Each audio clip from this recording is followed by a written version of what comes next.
Welcome back to the program. Did President Trump get trumped?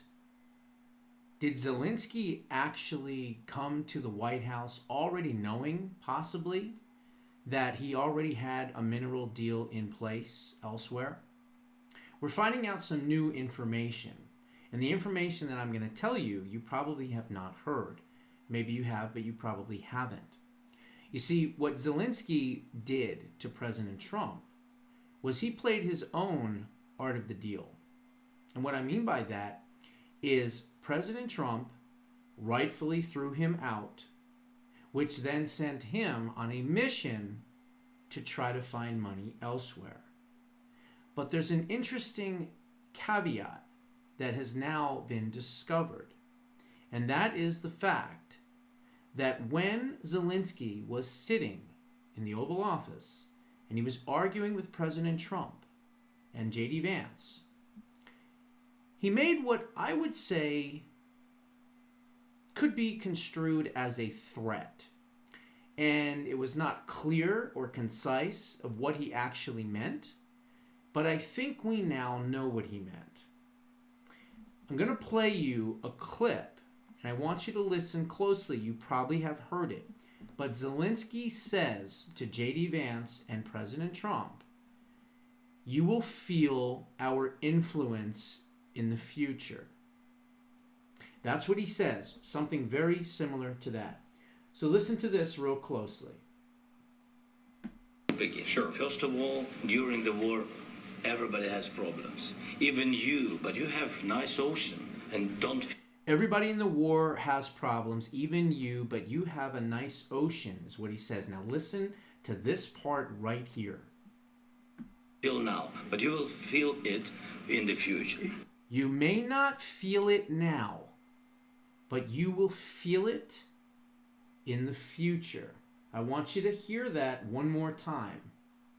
During the war, everybody has problems. Even you, but you have nice ocean and don't feel now, but you will feel it in the future. So what is he trying to say there?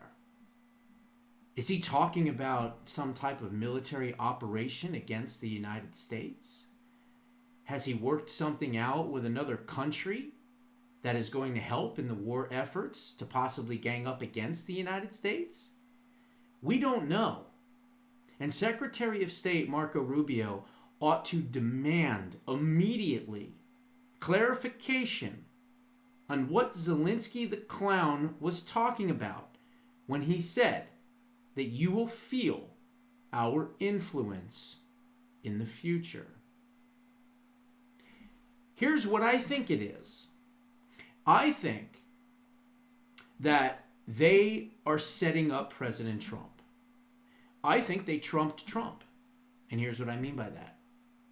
I think that Zelinsky came to the White House never with the intention of doing any type of a deal at all. I think that he was not just coached by Democrats in the Senate, but also, of course, RINO establishment Republicans in the Senate. But more importantly, I think he was coached by NATO. I think he was coached by Germany. I think he was coached by France. I think he was coached, of course, by Starmer and the United Kingdom. I think that he went to the White House to basically try to stain, if you will, is the best word I can think of, President Trump. President Trump is known as, the deal maker, the art of the deal. He makes things happen. He gets things done. But he couldn't get something done with Zelinsky because Zelinsky never, ever was there to get anything done. This whole thing was a setup. This whole thing was a quote-unquote clown show. Remember, this guy, before he took over Ukraine, was an actor. So he knows how to act. And what did he do? He went into the Oval Office and did exactly that. He acted. But let me take it a little further and explain what I'm talking about. It looks as though there could be already a deal in place, not with the United States, but with the UK, which, if true, would go and prove the point that I just made, that this whole thing was set up to somehow try to embarrass Trump. I think it's a ambush, not of him, but of actually President Trump. You know, the media is twisting it, saying, oh, this was an ambush. This was an ambush of Zelinsky. No, this was an ambush of President Trump and J.D. Vance. And it was carefully coordinated, strategized, and organized by the UK, by Germany, by France, and by NATO. And why would I say that? Well, it's pretty simple. Ukraine spent, obviously, their own money on their war effort, $17 billion. And remember, the UK, from 1946 to 2019, has received $69.5 billion. Most of that, the Marshall Plan, Reconstruction after World War II, things like that. But also, the United States, $350 billion on top of the $17 billion. Germany has also given $332.7 million. I'm sorry, I'm mistaken. $24 billion. They get $332.7 million from the United States. My bad on that. France has also gotten $15.4 billion from the United States, but they have given $2 billion to the Ukraine war efforts. And of course, NATO, well, NATO cost the United States $4.6 billion. You can thank President Trump for it going down because he worked out an agreement in 2019 in his first term. But NATO has given $100 billion to Ukraine. So what am I getting at? I'm getting at the fact that leverage and power is what President Trump has. And he has it against everyone. Why? Because he is the leader of the free world, meaning that President Trump and America are the superpower and we rule the world. And that's just the way it has to be and always will be. But a funny thing happened as Zelinsky was coming in to meet with President Trump and play the victim, as well as never having any intention of doing this deal. And here's the reason why. Zelinsky actually may have already done a deal with the UK. Because, here it is right here, they did a deal that was known as an agreement with Ukraine, and this was last month, signed on January 16th. It also cements the, quote, UK as a preferred partner for Ukraine's energy sector, critical minerals strategy, and green steel production. I don't know about you, but it sounds like they already did a deal, a minerals deal, with the UK. So I'm not really sure why Zelinsky is lying, although he is a communist, so of course he's going to lie. But why is he saying he wants to come back to the United States and still work out a mineral deal when more than likely the mineral deal is gone? Okay? It's more than likely gone. Let me see here. So it's called the UK and Ukraine 100 Years Agreement.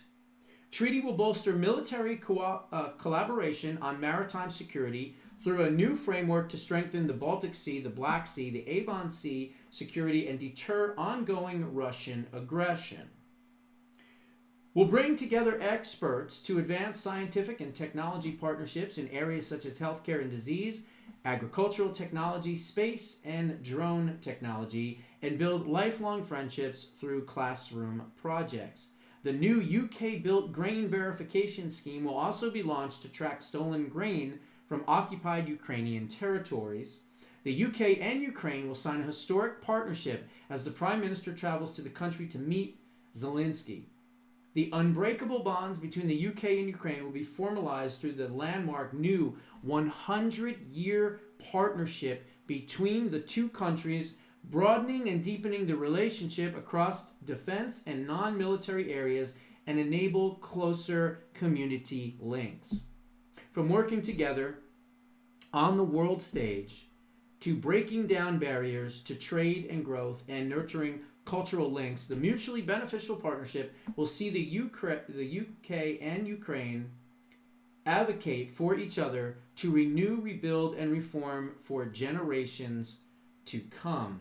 The partnership underpins the Prime Minister's steadfast leadership on Ukraine as his government continues to provide support spanning 9 key pillars. It will harness the innovation, strength, and resilience that Ukraine has shown in its defense against Russia's, quote, illegal and barbaric invasion, and foster it to be support and long-term security and growth for both of our countries. The treaty and political declaration will form the 100-year partnership, which will be laid in Parliament in the coming weeks. It is expected to bolster military collaboration on all maritime security. I went through that as well.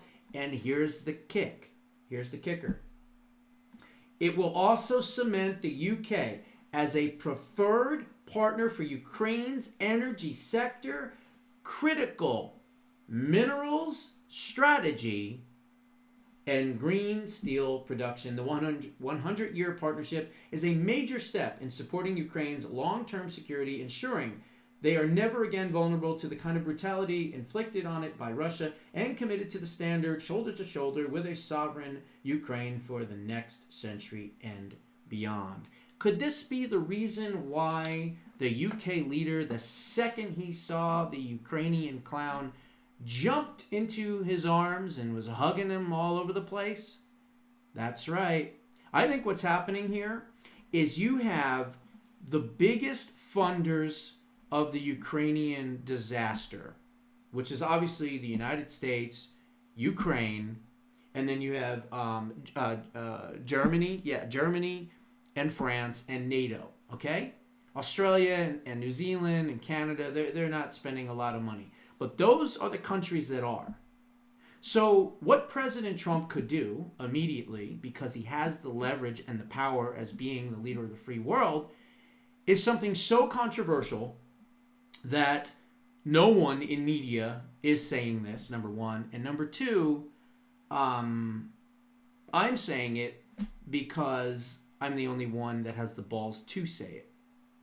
Not only should we cut off 100% complete all aid from Ukraine immediately, all of it gone, we also need to tell our European allies, if you continue to fund this rudderless, endless, reckless war, that we're going to cut you off too. Now, here's the most controversial part. Perhaps it might be time for the United States to partner up with Russia. That's right, you heard me correctly. Perhaps it might be the time to do that. Now, I'm not talking about trusting Russia in the long run for years and years and years, and all that. I'm not talking about that. We know what Russia is. We understand that, Vladimir Putin is a bad guy. He's a former KGB agent. We know that he wants to bring the Baltic countries back together. I get all that. We know who he is. And we know what Russia is. But in this scenario, it might be in the world's best interest, believe it or not, as well as the United States, to actually side with Russia in this conflict, completely do a 180 against NATO, against Germany, against the UK, against France, all of it, and basically say, look, we want this war to end. Do you understand that? And in order to get it to end, we are willing to not only partner with Russia, but more importantly, cut off everything. Every country that is spending money that is funding this unwinnable, horrible, catastrophic meat grinder, we, the United States of America, will cut you off 100%. Nobody in the media is saying that.